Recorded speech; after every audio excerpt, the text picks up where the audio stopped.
Assalamualaikum warahmatullahi wabarakatuh.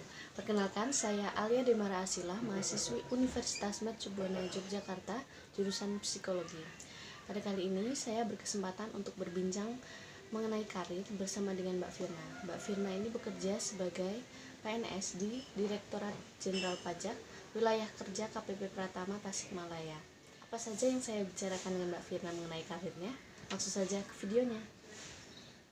Oke, Assalamualaikum Firna. Waalaikumsalam. Selamat siang.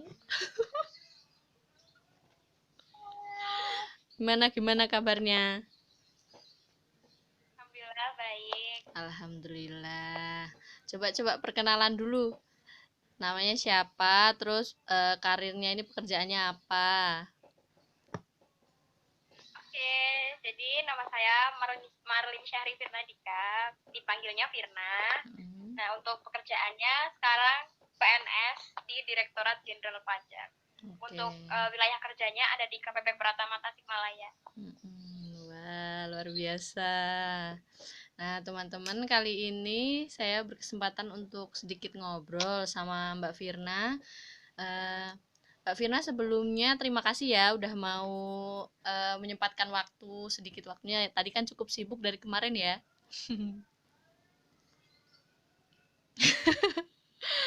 Nah, oke, Nah, Mas. Iya. Nah, langsung aja ya. Nah, kan Mbak Firna tadi kerjanya di bagian apa, Mbak? Mohon maaf. di pajak, di kantor pajak, Bagiannya?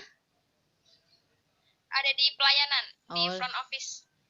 oke. Nah, untuk pas pas berada di pekerjaan saat ini kan pasti ada prosesnya tuh ya.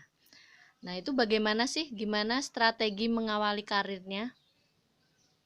Maksudnya dari awal kuliah atau Iya. dari Gimana awal sebelum kerja? sebelum sebelum dapat pekerjaan ini tuh gimana sih strateginya untuk mengawali karirnya? Dari kuliah berarti. Iya, boleh. Oh iya. Kalau dari kuliah emang pengen sih masuk ke pajak karena Mm-mm. saya tuh pingin intinya tuh seperti memberikan informasi kepada masyarakat bahwa pajak itu sebenarnya bukan hanya untuk pemerintah saja tapi Mm-mm. untuk masyarakat itu sendiri dan bahkan emang peran pajak itu bagi negara Indonesia ini sangat penting terutama pada saat pandemi ini. Nah, untuk saya strateginya untuk awal-awal karir, saya berusaha sebisa mungkin untuk mengedukasi teman-teman saya itu untuk lingkup kecil saja, Mm-mm. untuk teman-teman saya yang mungkin belum mengerti informasi perpajakan, memiliki NPWP. Nah, ketakutan mengenai pajak itu jangan sampai ada Hmm. gitu. Sebenarnya kalau emang belum dikenai pajak itu nggak usah bayar gitu. Mm-mm. Jadi untuk sebenarnya itu hanya lapor. Ya, oke. Nah, di pekerjaan ini Mbak Firna sendiri itu bekerjanya secara multitasking atau sistematis. Jadi kalau multitasking kan mengerjakan beberapa pekerjaan sekaligus. Terus tapi kalau sistematis kan sudah ada sistemnya, sudah ada aturannya dari kantor gitu misalnya. Sebenarnya dibilang sistematis bisa, multitasking bisa, Mm-mm. karena kan ini lagi kondisinya new normal. Mm-mm.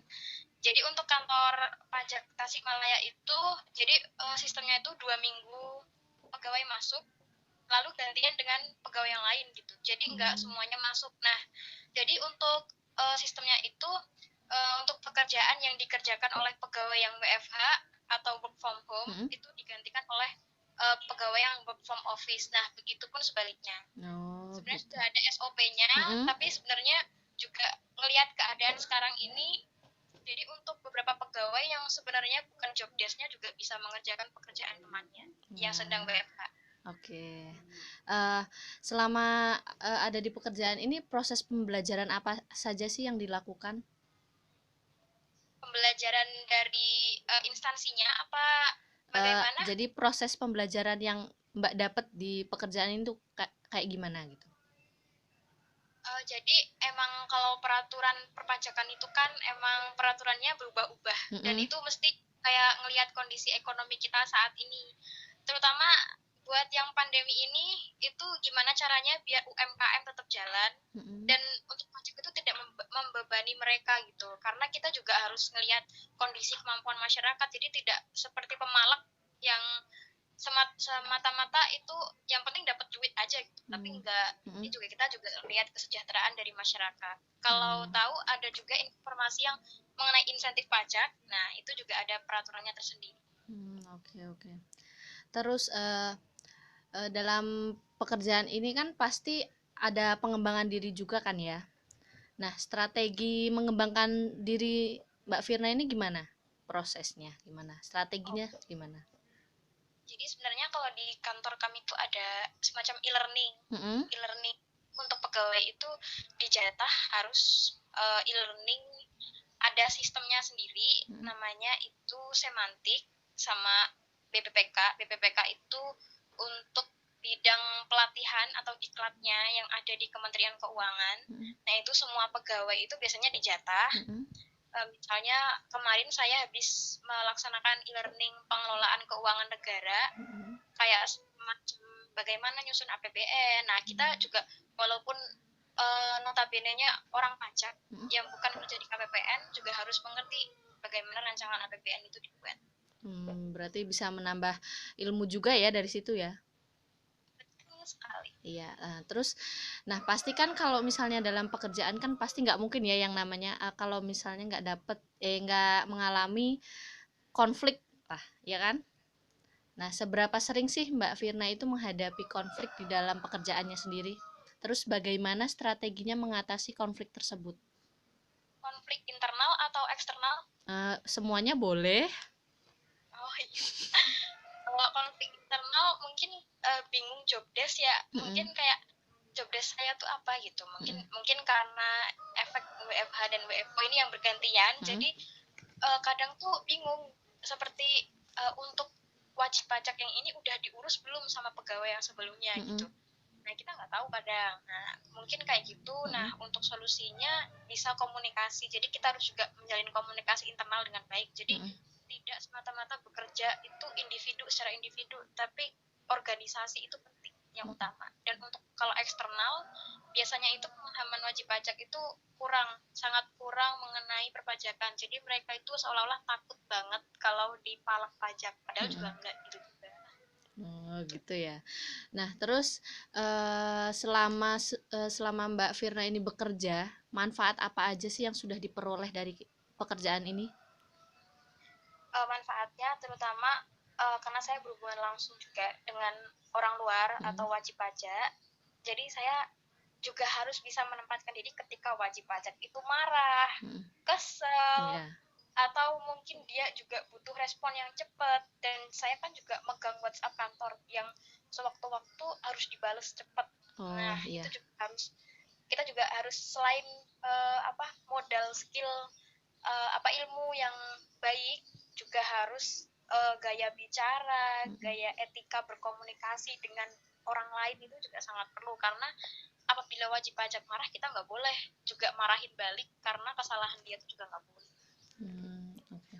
Berarti dari penjelasan tadi itu berarti pekerjaan Mbak ini sudah benar-benar memberikan manfaat untuk orang lain ya? Ya. Nah, kira-kira untuk lebih spesifiknya lagi nih, apa sih yang sudah diberikan untuk menolong orang lain itu? Maksudnya bagaimana? Pekerjaan Mbak ini kan tadi sudah memberikan manfaat gitu kan ya. Nah, apa yang sudah diberikan manfaat apa yang sudah diberikan untuk menolong orang lain itu seperti apa bentuknya? Untuk manfaatnya mungkin kita membantu mereka mengarahkan kewajiban mereka tuh seperti apa sih sebenarnya, terus tata caranya, cara lapor, cara bayar, cara meminta kode billing, karena banyak yang masih belum paham gitu. Jadi kita juga harus memberikan edukasi ini tuh secara perlahan, jadi nggak semerta-merta langsung ini, tapi harus step by step. Terus juga harus memberikan pemahaman yang baik lah intinya kayak gitu. Karena masyarakat itu juga kadang perlu NPWP itu sebagai syarat administratif kayak gitu juga. Oke. Jadi teman-teman segitu aja mungkin ya wawancara, bukan wawancara sih ya, ngobrol singkatnya dengan Mbak Firna nih sebagai karyawan kantor pajak ya. Ya, terima kasih ya Mbak Firna ya. Sekali lagi waktunya, mohon maaf mengganggu waktunya. Sukses selalu. Semangat ya bekerja, sehat selalu. Siap. Assalamualaikum.